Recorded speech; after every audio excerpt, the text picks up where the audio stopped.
In this video, I'm going to be doing a transfiguration of uh, Christ. I'm reading it in a harmony of the Gospels, and that took place near Caesarea Philippi. So we'll be reading in Mark 9, 2 to 8, in Matthew 17, 1 to 8, and in Luke 9, 38 to 36. So we begin in Mark 9, 2 and following. And after 6 days, Jesus takes with him Peter and James and John and brings them up into a high mountain apart by themselves.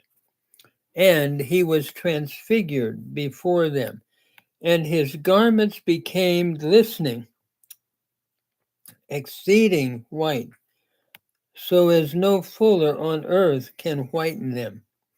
And there appeared unto them Elijah with Moses, and they were talking with Jesus.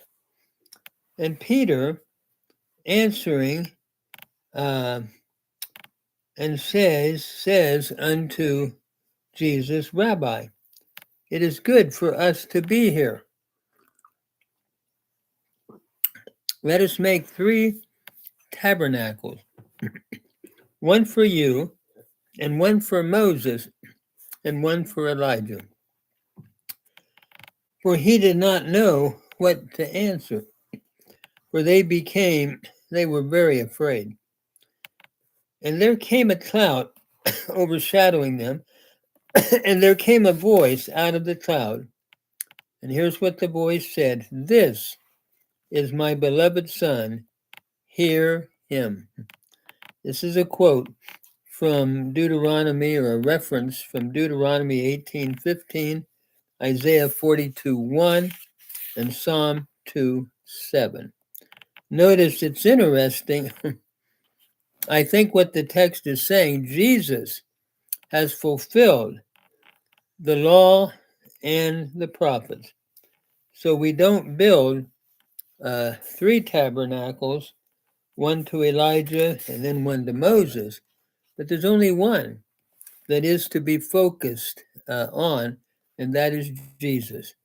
For he is the fulfillment of the law and the prophets. Then in Matthew chapter 17, 1 to 8, it reads, And after 6 days, Jesus takes with him Peter and James and John his brother, and brings them up to a high mountain apart. And he was transfigured before them, and his face did shine as the sun, and his garments became white as the light.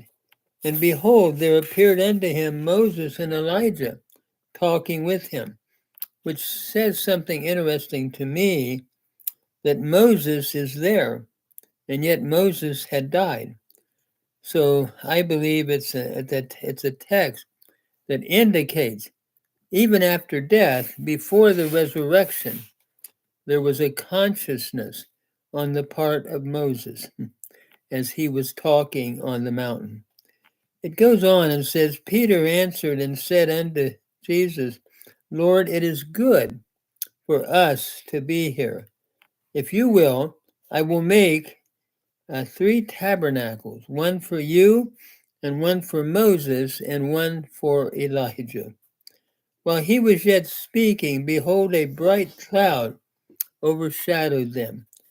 And behold, a voice out of the cloud saying, This is my beloved Son, in whom I am well pleased. Hear him.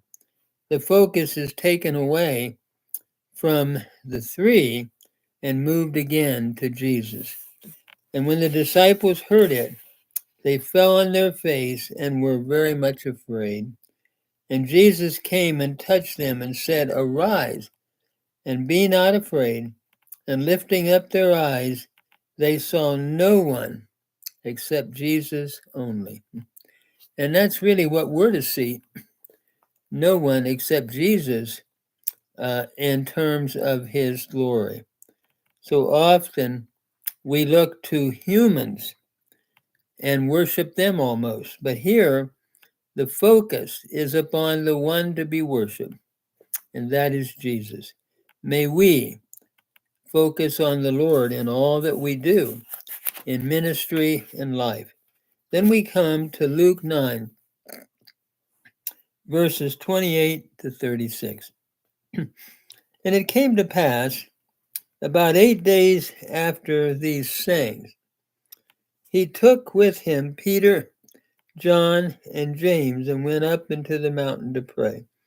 Notice Jesus takes these three with him in ministry. We need to have a few that we share life with and ministry with. So he goes up to pray, and as he was praying, the fashion of his face, his countenance was altered, and his raiment, his garments, became white and dazzling. And behold, there talked with him two men, which were Moses and Elijah, who appeared in glory.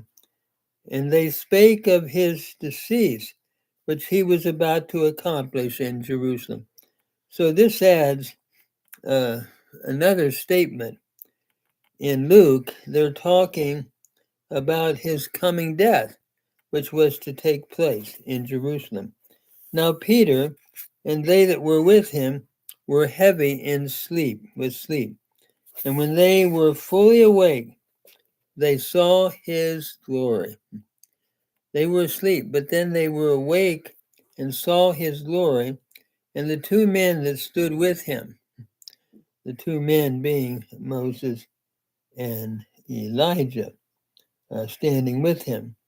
And notice, and it came to pass as they were parting from him, Peter said unto Jesus, Master, it is good for us to be here. Let us make 3 tabernacles, one for you, and one for Moses, and one for Elijah. Not knowing what he said. And while he said these things, there came a cloud and overshadowed them, and they feared as they entered into the cloud. And a voice again came out of the cloud saying, This is my son, my chosen. Hear him. That's again, and when the voice came, Jesus alone was found, or was found alone. So notice the focus again in all of these gospel accounts, in this harmony of the transfiguration, upon Jesus. He's where the focus was. Or he is where the focus was. And in our lives, let us make that the focus of our ministry, of our lives, of our worship, of all that we do. The focus on Jesus as the fulfillment of the law and the prophets.